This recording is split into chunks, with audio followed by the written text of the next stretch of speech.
Sparking Zero DLC 1 vs Xenoverse 2 DLC 16. Which Beast Gohan is implemented in what Dragon Ball game better?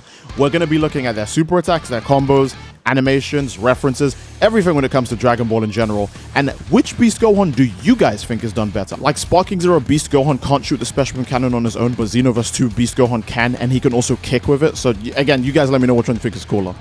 Hello everyone, it's me again, Steedoj here, and in this video I'm going to be talking about, is Beast Gohan in this game more impactful than he was in Dragon Ball Xenoverse 2? Now keep in mind, we're not going to be talking about Sparking Zero's lack of single player content, we'll just be talking about what the character brings overall to the game, whether it be his moves, his attacks, his placement in, you know, in like ranked, anything like that, right? I just want to use this video as a good benchmark as to how DLC in Sparking Zero will be very different from DLC to Xenoverse 2, even if it's the exact same character, and there's no better character to use than pretty much the newest, most popular DLC character. One of the only DLC characters actually that gets played in Sparking Zero, and that is Beast Gohan. So I'm going to start with his performance in Xenoverse 2, because Xenoverse 2 we haven't been over Beast Gohan in Xenoverse 2 for quite a bit. And I want to talk about how Beast Gohan went from one of the best characters in the game to slightly worse as the game went on, but he's still kind of really good. So I think one of the strongest points of Beast Gohan in Xenoverse 2 compared to Sparking Zero is definitely the release date of the DLC. Sparking Zero's first DLC, again, don't get me wrong, Sparking Zero, you know, fun game, it's got some problems, whatever. But its first DLC is not going to compare to Xenoverse 2's 16th DLC. A good example of this is that even though Sparking Zero Beast Gohan has a bunch of really great moves, Xenoverse 2 Beast Gohan, every single attack he has two features. So if we're just talking about a pure gameplay standpoint, he unironically has way more moves. And this isn't just because Xenoverse 2 has more super attacks and a second ultimate slot compared to Sparking Zero. Like even his regular super attacks, the same Demon Flash that appears as a super attack in Sparking Zero, like a beam super for Beast Gohan, is a use super in Xenoverse 2. He does the Demon Flash, and then he does a Kamehameha, which makes up for the fact that Beast Gohan, in fact, never did a Kamehameha in the movie, and now in the video games, we actually have him doing at least one single Kamehameha, which helps because even though, yes, Special Cannon is his ultimate attack, he is still part of Son Goku's family, so we do want to see him do Kamehameha. Sparking Zero does not give us this, which is pretty tragic, to say the least. The Beast Kick and the Special Beam Cannon are both moves that have two features to them in Xenoverse 2, which again helps the moves out a lot. It also helps a lot that the Special Beam Cannon in Xenoverse 2 still holds up, even compared to the Sparking Zero one, because again, it's just really hard to make that move look bad. Even as Xenoverse 2 devs with the amount of, you know, the lack of effort they put into stuff, couldn't make that move look bad. That move still looks really, really good to this day. Even when you compare skills, like let's say you take Beast Gohan's Beast Sense skill, and then you take his full power instant sparking skill, like the Xenoverse Beast Gohan doesn't even need that, because again, the games do play very differently, right? But on top of having actually like a really good amount of stamina, Beast Gohan does have a counter in Xenoverse 2. I don't think we've yet to see a true counter move in Sparking Zero yet. Maybe in a future DLC we can. A good example is that, you know, potentially if they made Beast Gohan later in Sparking Zero, his super attack would probably work like Vegeta's Gamma Burst Flash, where he fires the Demon Flash first, and if it connects, he does a follow-up part where he fires the Kamehameha. A good example is that DBS Vegeta actually has a super attack like this. It's a generic energy volley, and when it hits the person, it triggers a cinematic in which he throws a Gallic gun out afterwards. Sparking Zero can do moves like this, they just didn't do it for this guy, and again, to be fair, they don't have to, you know, they just wanted to reference the Demon Flash. You don't have to make it a Kamehameha, that's fine. But I am saying that Sparking Zero does have the same capability to make moves double feature moves, the same way Xenoverse 2 does. They just didn't do it with Gohan for some reason. Now, Xenoverse has some unfair advantages here of you being able to actually use the moves on your custom character. So it does kind of, it kind of objectively provides way more to the game than Sparking Zero's Beast Gohan, since you can't do that on him instead, which is very tragic. However, I will say that Xenoverse 2 Beast Gohan, he doesn't beat Sparking Zero Beast Gohan in all categories. Xenoverse 2's Beast Gohan's biggest issue, because his supers are great, right? His supers are just amazing. He's got a counter super, he's got a buffed melee damage super, he's got like a really good projectile super, you know, with the Demon Flash, and then he has one of the best ultimate attacks in the game, just like Sparking Zero Beast Gohan. He also has one of the best ultimate attacks in the game, literally just a buff to Ultra Instinct Goku's ultimate attack.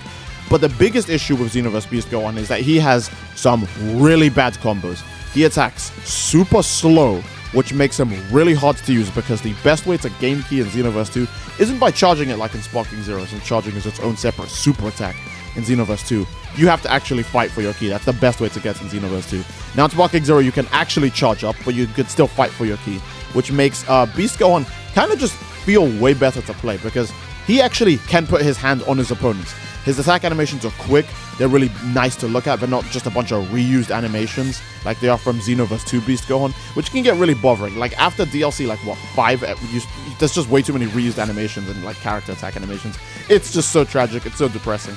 So yeah, it'd be like that sometimes, but Beast Gohan, Xenoverse 2, he just has objectively way worse combos than Sparking Zero Beast Gohan, who can actually land hits on people and be a genuine threat, even without using any of the super attacks. A good example is, I don't think you can win many matches in Xenoverse 2 as Beast Gohan unless if you just spam his supers.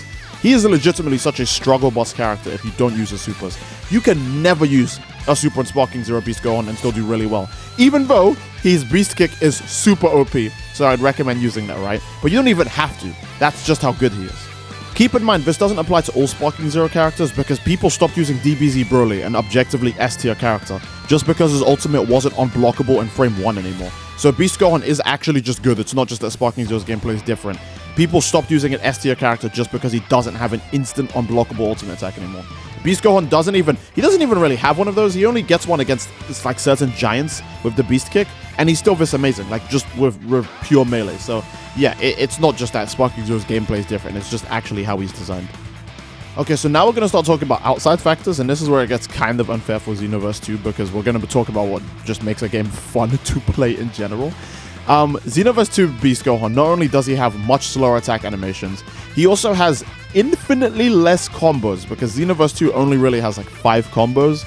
It's got the full light combo, the full heavy combo, and then the 3 alternating versions of those inputs, right? Sparking Zero has literally like an infinite possibility when it comes to combos, and Xenoverse 2 just like literally cannot compare at that point. Another outside factor is that Sparking Zero Beast Gohan is one of the characters in the game that's actually not good enough to survive Xenoverse 2's core gameplay, or I guess it's cancel culture. That's what I'm going to call it, right? The culture where people are always spamming square triangle, XY, key cancel. Yeah, you know what? We're calling that cancel culture. Hell yeah. That's a cool name. No one's ever thought about that one before. So yeah, Xenoverse 2 does have a cancel culture, and it makes it very hard for slow characters to survive because not only are their attack animations so slow, they get hit by a key stun every second. They are the characters who need to use key cancels the most because they are so slow. And it just creates a really, really unfun gameplay loop where everyone is just spamming cancels on each other. Except Beast Gohan in Xenoverse 2 does have the disadvantage, because unlike certain characters who would also have an XY or a square triangle cancel, he just doesn't have one of those. So he's not only slower, he needs the cancel, and then even then he's going to do worse than other characters because they have more cancels than he does. Sparking Zero Beast Gohan does not have to suffer this. It makes him way more enjoyable to play than Xenoverse 2 Beast Gohan by like a massive long shot.